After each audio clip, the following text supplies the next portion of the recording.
And this is a professor, CBMD PhD.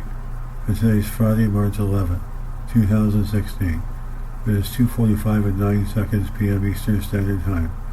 And this is a story on my life experiences. So let's hop to it here. There has been a lot on my mind lately, and I have the urge to express myself. I would like to talk more about my life. You see, I was over, above, and beyond doctor's comprehension at the age of 16 years old, and had like a third-degree black belt in science and computers. My IQ was above 200 before psychiatrists trapped me in the system and forced me to take mind-altering and brain-damaging psychiatric drugs. In result of their barbaric treatments, I had no choice but to fight back and take psychiatrists to legal boards in the presence of lawyers. I would often overpower, embarrass, and leave psychiatrists speechless for words. I would often speak cartwheels around doctors and the board filled with quacks. The board of executives and lawyers would often refrain me from speaking or try to drown me out. Psychiatrists would put me in a bad light, blaming me for problems of others, and then slander my name. Most psychiatrists cannot even touch their own toes, yet they force health advice onto others. Most of the psychiatrists would stereotype, discredit, ostracize, and put me in a bad light, out of envy. Moreover, leech off our most vulnerable by turning medicine into business, and by utilizing barbaric and coercive trickery. The psychiatrists would often use blackmail, forcible confinement, and try to brainwash me to take pharmaceuticals. In order to retaliate against my wishes, psychiatrists would try to shut down my motor skills, so I was not able to speak publicly, function, or to wipe out my memory. A way for psychiatrists to prevent me from defending myself at board of hearings, and a reason to make me look and feel sick. The good doctors, who are supposed to help people, damage people's names, and drug people to reap lucrative profits. Psychiatrists love to play the big shots while they destroy people's lives, which is very frightening and intimidating. Most of these psychiatrists have fixed, rigid, twisted, and grandiose beliefs about the profession they are superficially practicing. They are brainwashed and follow the American Billing Bible, called the Diagnostic Statistical Manual. The quacks use a fraudulent Bible of fake diseases to falsely diagnose people.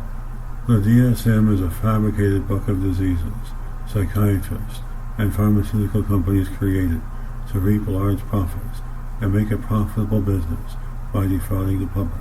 The mental illnesses listed in the DSM are not real diseases, and these fake diseases that are fabricated by quacks, the pharmaceutical companies often pay doctors to sign fake research papers that they do not care to read. And these doctors are called ghostwriters that provide fraudulent research papers to make the pharmaceutical companies and psychiatrists look like real medical doctors. Moreover, falsely medicalizing everything, creating a DSM of fake diseases that are voted in by groups of superficial quack psychiatrists who know nothing about science or medicine. The entire psychiatric community is a scheme and fraud, yet that doesn't stop psychiatrists from calling themselves medical professionals. A superficial label in which is convincing to the public and mainstream media, especially movies, newspapers, and television. It creates a false and superficial influence and fixed belief upon the vulnerable, our younger viewers, and even has the power to influence adults. I told all of this to the board of executives, nurses, staff, and psychiatrists when I was only 16 years old. I am like 6'4", and it is known in scientific studies that taller humans have bigger brains, higher IQs, and extensive amounts of special growth hormones to make all that possible. It is also known in scientific historical studies that taller humans were the dominant leaders with all the ideas and developed the Stone Age tools. I am the ultimate alpha male and always found myself surrounded by a lot of women. Most psychiatrists need to pay the big bucks for women, or women just fall for their money. Myself never had to pay for a woman in my entire lifetime. On the topic of taller men, I'm a very attractive, tall, masculine, and intelligent male. Psychiatrists use my size and height as a reason to discredit and make me look like a violent character in front of the boards. I am not a violent or hateful character, and those are just fake and fabricated stories.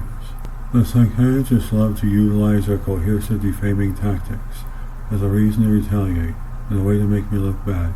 Psychiatrists are stereotypes, barbaric, and coercive towards their fraudulent, profitable, and fake profession. The psychiatrists utilize forceful tactics such as forcible confinement, chemical lobotomies, and lie to your family. They would also provoke healthy and normal people into anger as a reason to build up fake reports and label people. When I was young, I was very insightful and aware, but it was hard for me to articulate and public speak. The nurses and psychiatrists forced barbaric practice, such as psychiatric drugs. If you refused, they'd seclude you into isolation for days, until you cooperated with them and their abusive and threatening practice. What I'm trying to say is that psychiatrists kept repeatedly wiping out my memory.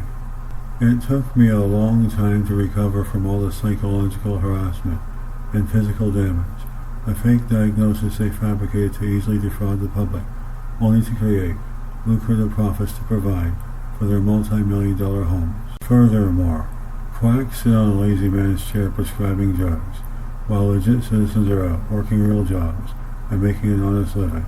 That is because healthcare is a Ponzi scheme that utilizes extortion to manipulate their victims and force the people to take life-threatening drugs. Most will tolerate defamation of character on a regular basis, like it is a God-given truth. Overall, quacks playing God and toying with very dangerous drugs, gambling people's lives for profit. Psychiatrists also play adversarial games using words as weapons. The psychiatrist should be prosecuted for crime against humanity and locked away in jail for the rest of their miserable lives. In my generation, that being Generation X, we are the parents of millennials and Generation Z. We need to demonstrate a greater beacon for the younger generation. I was born in the 1970s and grew up in the 1980s, a time when we had nothing but a floor model television with 2 fuzzy channels, rotary telephone, and a record player. We constantly had to readjust the antenna for the television because the picture and sound were horrible. Try explaining all this to the younger generation. They'd never understand and take everything they have today for granted. I want you to remember that coercion is not consent, and that is only a psychiatrist's opinion, but this is my dominion. I'm a critic of psychiatry and believe most psychiatrists are dangerous criminals. The psychiatrists are coercive towards forced drugging, and I believe it is toxic to the pseudo-scientific profession. I'm against the self-destructive influence, which in my opinion is criminal negligence. Psychiatrists generate money out of thin air from what you would call the secret handshake and prescribing dangerous mind-altering and disabling drugs. The CEO generates revenue by making a normal person into a mental patient by recruiting children, adults, and the vulnerable onto the plantation. It is not true that there are chemical imbalances, and there are simply no scientific facts. In fact, there is zero preliminary biological tests to diagnose the presence or absence of a chemical imbalance. Psychiatrists are dominating human life and slowly killing people for massive financial reinforcement. The black box warnings on psychiatric drugs clearly indicates that these drugs are extremely harmful. The warnings also indicate that these drugs cause suicidal tendencies, mania, depression, psychotic behaviors, nerve and eventually brain damage.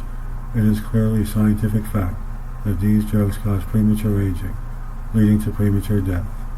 Mental health staff, especially psychiatrists, know very little about the profession they practice. They often make an absolute fool out of themselves by making their claims with their delusional, grandiose DSM. Nurses manage to pass a few or more years of college while under the influence and think they are smarter than everyone else. Moreover, you often get deranged nurses that have enough nerve to call themselves professionals while they sit across the street from the hospital smoking cigarettes. Furthermore, nurses are short-sighted, permanently impaired, and psychotic, the so-called professionals that know what is best for your health. I consider them psychopaths, quacks licensed to gamble with your health and life for quick and easy profits. They are creating fictitious science and labeling them authentic diseases that are convincing to the layperson, incorporating pseudoscience, strengthening and profiting the rich, making a normal person vulnerable through enforcement of psychedelic drugs, dominance, and forcible confinement. especially without listening to a patient's wishes or opinions. Psychiatrists function on beliefs and opinions, ignoring scientific research or facts. Quacks and pharmaceutical companies present propaganda to mainstream media and fool the public eyes using pharmaceutical instruction and marketing schemes. Thank you for taking the time out of your busy schedule to listen to my story. I appreciate it wholeheartedly and wish everyone peace, tranquility, perseverance, and most of all happiness. My video diary was created for educational purposes only. My code name is Will. I'm Professor Christopher Brunet, leader of research scientist, ufologist, psychic computer technician, computer programmer, philanthropist writer, mathematician artist, photographer film producer, chef animal and nature lover. My passion is world peace. Have a great day. And this is a Professor, CBMD PhD, and today's Friday, March 11, 2016.